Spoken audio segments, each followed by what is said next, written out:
What is up, guys? My name is Coach Joe and I am the owner of the Lion's Den, which is a 5,000 square foot strength and conditioning facility. This is actually my third location, and I want to talk about some of the mistakes that I made when opening up a gym. So let's grab some coffee and get right on into it. Let's go.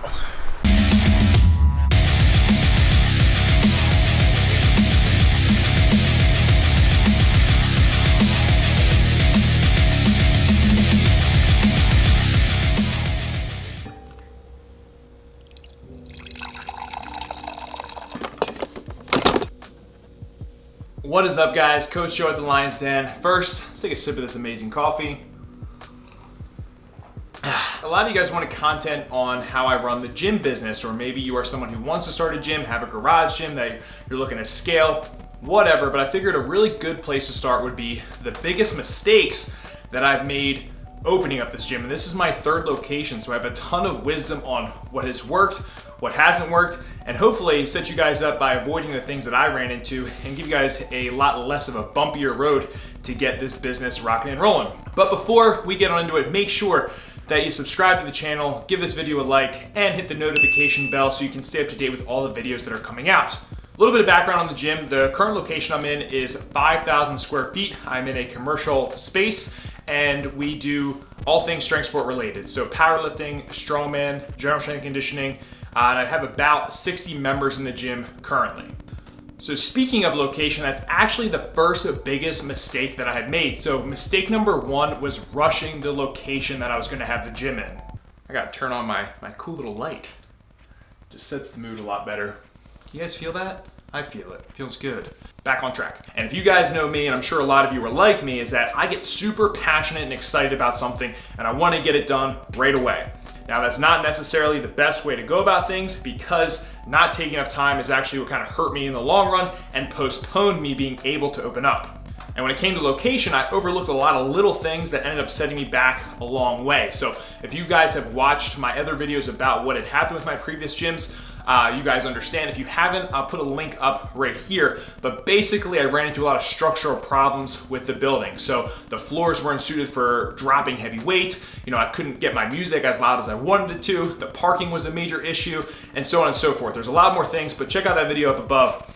But something that you guys really want to pay attention to, especially with location in regards, is the lease, okay? So how loud can you play your music? What is the parking situation going to be like? How many bathrooms do you have? Is it too big, too small? Do you want retail? Do you want commercial? Retail is going to be more expensive, more visibility. Commercial is going to be bigger, not as much visibility, but it's going to be probably cheaper per square foot. So these are all things that you really have to look into, and don't just settle with what's in the lease. Like, you can make adjustments, make as much adjustments as you need to, and make sure that you're happy with the lease and that it hits everything that you need to. Because even though it may be something small, it could end up being something that's gonna bite you in the butt and kind of screw up the whole grand plan of what you got going on. You really want to make sure you can drop heavy weights on the floor and that they're not gonna crumble and the building's not gonna fall down. Just saying, experience. Okay, guys, so mistake number two that I made when I opened up the Lion's Den was I was way too general and I didn't have a niche. So I would say for you guys, one of the biggest suggestions that I would give to you is to make sure you have a niche that you're catering to. When I first opened up the gym, I wanted to be the guy who could do everything because I figured I could get as many people into the gym as possible. I wanted to be the boot camp guy, the strength guy, the weight loss guy, the Zumba guy, the Pilates guy, the Olympic lifting guy, the strongman guy, the underwater diving guy. I wanted to be everything. But like I said earlier, you want to have a niche. You want to get really good at that one thing and become the expert in the area for that one thing. And that's what's going to draw people to you. So it wasn't until I really just kind of knuckled down and said, I'm just doing strength and conditioning with a huge emphasis on strongman and powerlifting, that more and more people started to recognize the gym for that and come to the gym because they were looking for that specifically. Another quick thing that I realized too is often people would ask me all the time, well, what is your gym about? And I used to kind of ramble on and on, but what you really want to do is have a one sentence to describe to somebody exactly what your gym is about. So we are an elite strength and conditioning facility with an emphasis on strongman training. Boom. Simple, concise, to the point. They understand what you're about. It's not confusing, and you're not confusing the audience that you're talking to. They know what they're getting. Niche, niche, niche, niche. Another side note too is if you're doing something that you know isn't true to yourself, the people are gonna sense that. So if you want to be a strongman gym, but you're dabbling in Olympic weightlifting and CrossFit all the time, people are going to sense that. You want to be into what you're about and what you're teaching, and it's going to help you stay in this for the long haul. So don't just do whatever is trendy or whatever the hot thing is at the time. Stick to your guns and do what you like to do and what you are passionate about. All right, so now that we have the gym set up, all the beautiful, pristine equipment is in, the music is bumping, we have the big garage door, people are gonna be flying into this place. Wrong. So mistake number 3 was thinking that just because I had everything all figured out and I was set up an established business, that it was gonna just draw people in magically through the doors, when that was far from the truth. So my biggest thing that I would tell you guys if you're opening up a space is make sure that you have some sort of marketing strategy in place, whether that would be through social media, through ads, just getting involved with business development in the community and just meeting new people or something like that. You need to have that stuff in place because people are not just gonna come flooding in the doors. You're new to the area, they don't know that you're here, so you have to try to make as much noise as possible, literally and figuratively, to get people to realize where you're at and where your location is. Have those things in place well ahead of time and understand that there's gonna be a lot of slow time, and it's gonna be almost like a snowball effect, where you're gonna have to keep rolling that snowball and get momentum and grow bigger and bigger and bigger.